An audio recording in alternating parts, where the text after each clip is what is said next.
Hello friends, online पैसे transfer करने के लिए आईएमपीएस, आरटीजीएस, एनईएफटी और यूपीआई का इस्तेमाल किया जाता है। आज के इस वीडियो में मैं आप लोगों को बताने वाला हूं कि एनईएफटी, आरटीजीएस, आईएमपीएस, यूपीआई का क्या मतलब होता है और इसको इस्तेमाल कैसे किया जाता है।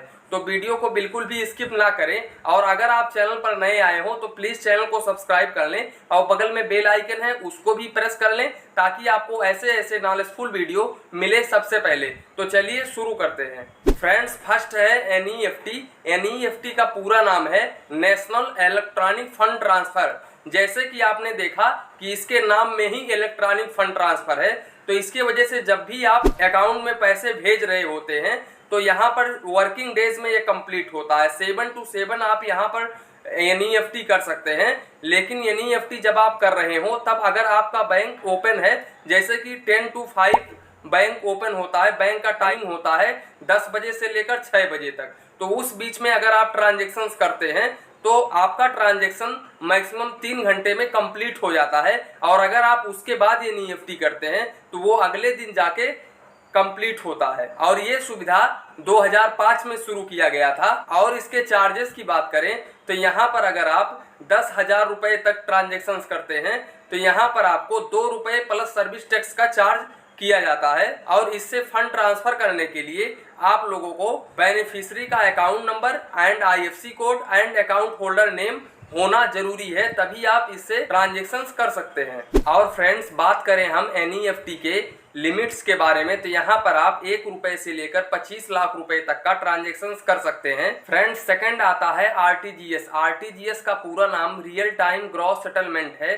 ये फंड को इंडिविजुअली बैंक के द्वारा भेजा जाता है और इसकी टाइमिंग सुबह 10 बजे से लेकर 4:30 बजे तक होता है। एनईएफटी से जब आप फंड ट्रांसफर करते हैं तो उसमें कोई लिमिट नहीं दिया जाता है, लेकिन आरटीजीएस में आपको लिमिट मिलता है। यहाँ पर आप मिनिमम 2 लाख रुपए ट्रांजेक्शन कर सकते हैं, उससे कम नहीं कर सकते हैं। अब बात करें अगर हम इसके चार्जेस की, तो अगर आप 2 लाख रुपए से ऊपर और 5 लाख रुपए से कम का ट्रांजेक्शन करते हैं तो इस पोजीशन में आरटीजीएस के तरफ से 30 रुपए का चार्ज किया जाता है। और अगर आप 5 लाख रुपए से ऊपर का ट्रांजेक्शन करते हैं तो यहाँ पर आपको 55 रुपीज पे करना होता है, जो कि ऑटोमेटिकली कट कर लिया जाता है। आरटीजीएस की टाइमिंग शुरू होती है सुबह 9 बजे से लेकर शाम 4:30 बजे तक और सैटरडे को सुबह 9 बजे से लेकर 2 बजे तक। थर्ड है आईएमपीएस। आईएमपीएस का फुल फॉर्म है इमीडिएट पेमेंट सर्विस, जिसको हम हिंदी में कहते हैं तत्काल भुगतान सेवा।